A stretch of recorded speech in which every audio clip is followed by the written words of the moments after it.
এটা তো মেশিনে করার কথা, আপনি হাত দিয়েই করতেছেন। না না, মেশিনে মাইরা এটা ডালছি। তারপরে এই যে আপনার হাতে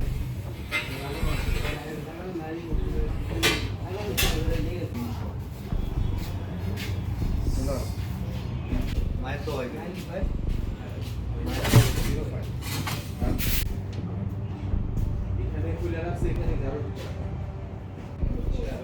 হুম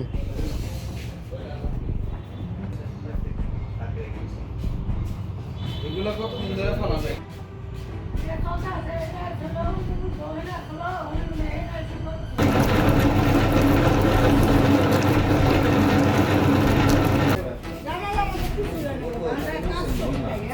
আমাদের যে মায়ের সাইমা, আপনি বলেন মায়ের দোয়া, এখানে সাইমা বেকারি লেখা।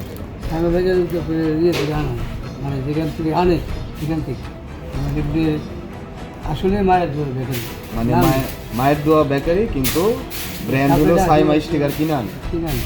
এখানে তো কোনো এখানে হচ্ছে আপনার ম্যানুফ্যাকচার, মানে উৎপাদন এবং মেয়াদ নাই, তো তারিখ দেওয়া থাকে। একটু আপনি মহাজনকে বলতে পারেন, দেখাতে বললে যে 3 দিন ডেট থাকবে, তারপর হালা দিবে। বলে দিলে কি হয়ে গেল যে এটা 3 দিন থাকবে? পাল্টা নিয়ে হবে না, তোমরা আবার ঢাকা পুরো আমি কি বলছি বুঝছেন? মানে বলে দিলে আপনি বিশ্বাস করলেন যে 3 দিন থাকবে, কবে উৎপাদন আপনি জানলেন না। আমরা তো বলতে পারবো না, তোমার বলতে পারবো।